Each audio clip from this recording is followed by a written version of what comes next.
So Asperger's versus autism. Here are 5 key differences that you definitely should know.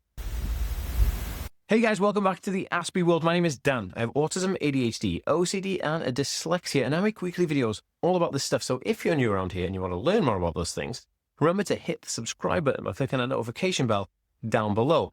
And if you're watching over on Facebook, be sure to give this page a follow to see more videos like this.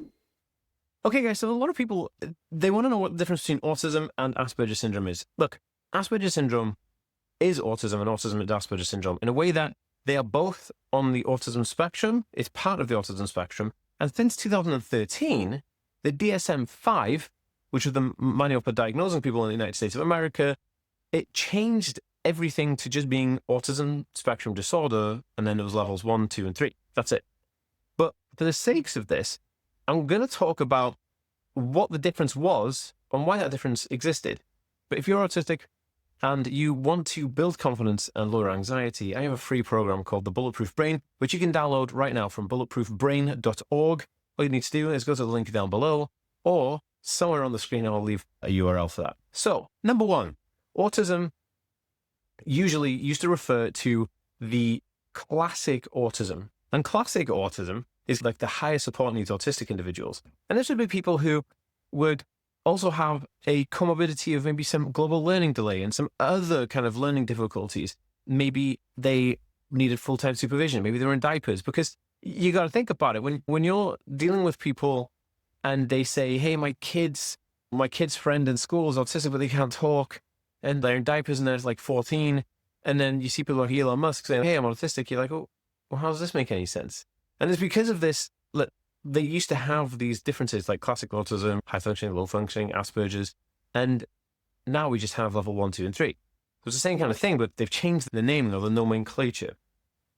So, number 1 is that autism usually refers to the classic autism type, and Asperger's usually refers to kind of like the Elon Musk and Bill Gates and Steve Jobs and Einstein types. The people who had speech and language and abilities and like above average intelligence. And so that's really interesting. That was like one of the main differentiation categories. So number 2 is that autism used to be called classic autism or infantile autism. And Asperger syndrome referred to the level of the abilities, the nomenclature of it, the naming of it. You had classic autism, which is based off the research by Leo Kenner. And then you had Asperger syndrome, which was coined by a woman called Lorna Wing from the 1980s, and then it was used diagnostically to refer to people. And the funny thing about it was named after Hans Asperger, but it was never really done during his time, because Hans Asperger wrote this stuff in 1942, 1940s, and it was like the early days of when autism research was coming around. Okay, so number 3 was people who are diagnosed with Asperger syndrome usually have above average intelligence, whereas people who are diagnosed with what was the classic autism usually have intellectual disability. And so not only do they have learning difficulties, they also had intellectual disabilities. And this is quite fascinating because this is what really made the difference between, and why people used to say like, oh, low functioning or high functioning, because they were like, well, my kid displays autism and this guy displays autism, but it can't be the same because this child can't do certain tasks. You're 14 years old and you can't brush your teeth on your own. But then you have a 10-year-old who can brush their teeth on their own, but they both have severe difficulties in social implications or the triad of impairment, which is how kind of like they put together the diagnostic criteria for autism. And I think that's really interesting. A lot of people say like, oh, you can't use that because it makes you sound superior and leave people inferior. It's not about that. It's just about stating fact. And the fact that when people were diagnosed with Asperger syndrome, it would be seen where they were like, okay, well, this person has a gifted IQ, right? Or an intelligence quota. Whereas the people with classic autism would have learning difficulties and other kind of developmental delays or global learning delay. So there was a lot of different kind of issues that impacted those classic autism type of diagnostics. So number 4 is that a person diagnosed with autism could be a mute or non-speaking person, which means they'd have no language and speech ability at all. Whereas everybody who's diagnosed with Asperger syndrome would have speech and language.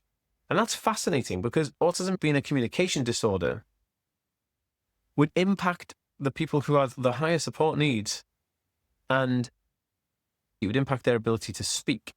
And even if they could speak until these early diagnoses, then the speech would have been broken and nonsensical in sometimes because they would have a hard time communicating their needs outward.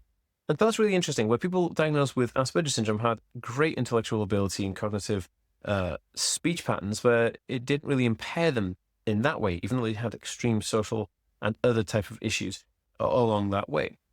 And number 5 is that Asperger syndrome is based off of the research done by Hans Asperger from Austria in 1942, and autism, or classic autism, was based off Leo Kanner's autism research done at the same time, simultaneously, but in America. So Leo Kanner's in America, Hans Asperger's in Austria. And it's so interesting that both these men were doing valid research on the same topic simultaneously, but in different kind of spheres where, Leo Kanner was looking at what was originally called Kenner's infantile autism, or Kenner syndrome, which then became autism. It comes from auto, which is Latin for like being on your own in one's world. And originally he actually they called it refrigerator mother syndrome, where he was saying that he was kind of like blaming the mothers, which was really detrimental. But then Hans Asperger, on the other hand, he was finding out that young boys only, which is quite an interesting concept as well, were displaying these kind of traits of social impairments and some, what we now know as autism spectrum issues. But they were also very intellectual in certain areas. Not every area, but just certain areas. Maybe, I don't know, science, math, technology, collecting. I don't know what it was. It could have been a myriad of things. And that was really interesting because that really does define those differences. A lot of people will say, well, look, there are no differences between autism and Asperger. Stop using this term.